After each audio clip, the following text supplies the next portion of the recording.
परतीच्या याच पावसाने पुण्याला सुद्धा चांगलंच झोडपून काढलेलं आहे। पुण्यामधल्या ससून रुग्णालयाच्या बाहेर पावसाचं पाणी साचलंय आणि वाहतुकीची मोठी कोंडी झाली आहे। तसंच या वाहतूक कोंडीमध्ये ॲम्ब्युलन्स सुद्धा अडकून पडली आहे। तर दुसरीकडे उद्या पंतप्रधान मोदींची एसपी कॉलेजच्या ग्राउंडवरती सभा होणार आहे। मात्र याच मैदानावरती पावसामुळे चिखलाचं साम्राज्य निर्माण झालंय। त्यामुळे प्रशासनाकडून इथे जोरदार तयारी सुरू झाली आहे। तर जंगली महाराज रोडवरती सुद्धा पावसामुळे पाणी साचल्याचं चित्र आहे आणि याच पाण्यामधून वाट काढताना वाहन चालकांची चांगलीच दमछाक होती आहे।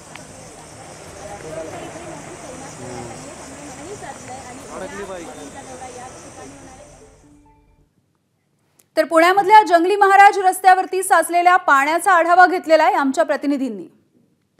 पुण्यात मागील 1 तासापासून जोरदार पावसाने हजेरी लावली आहे आणि या पावसामुळे पुणे पुन्हा एकदा तुंबायला सुरुवात झाली आहे।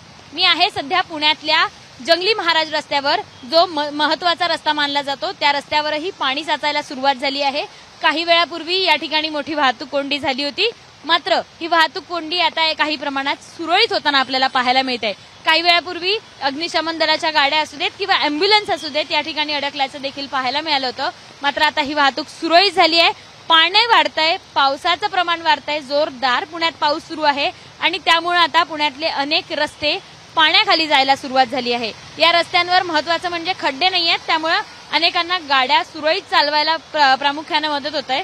मात्र गुडघ्यापर्यंत अक्षरशः या रस्त्यावर पाणी साचलंय। समोर बघितलं तर बालगंधर्व चौक आहे, मागणं शिवाजी नगरकडनं जो महत्त्वाचा रस्ता डेक्कनकडे येतो तो हा महत्त्वाचा रस्ता आहे आणि याच महत्त्वाच्या रस्त्यावर पाणी साचायला सुरुवात झाली आहे। पुन्हा एकदा पुणे तुंबणार का? आणि आज पुण्यात रेड अलर्ट जारी करण्यात आलाय, त्यामुळे रात्रभर जर पाऊस झाला तर पुन्हा उद्या हाच रस्ता यापेक्षा जास्त पाणी साचण्याची शक्यता आहे आणि महत्त्वाचं म्हणजे पुन्हा एकदा पुणे तुंबणार का असा प्रश्न आता सगळीकडनं विचारला जातोय।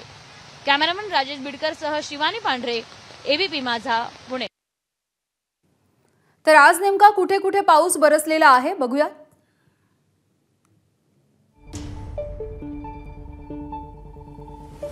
मुंबई पूर्व आणि पश्चिम उपनगर, ठाणे, नवी मुंबई, अंबरनाथ, कल्याण, डोंबिवली आणि भिवंडी। मराठवाड्यामध्ये हिंगोली, बीड, लातूर आणि परभणी।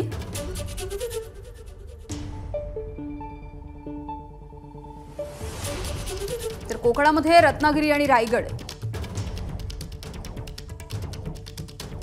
उत्तर महाराष्ट्रामध्ये धुळे, जळगाव आणि नाशिक। पश्चिम महाराष्ट्र, पुणे आणि सांगली।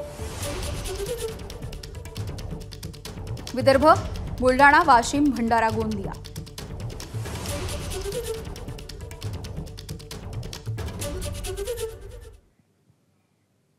आज आणि उद्या राज्यामधल्या विविध ठिकाणी पावसाचा नेमका कोणता इशारा देण्यात आलाय ते सुद्धा बघूयात।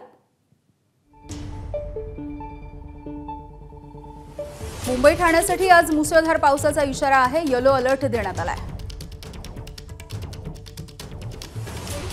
मुंबई ठाण्यासाठी उद्या अतिमुसळधार पावसाचा इशारा, रेड अलर्ट देण्यात आलाय। पुण्यासाठी आज रेड अलर्ट आहे, विजांच्या कडकडाटासह अतिवृष्टी होण्याची शक्यता आहे।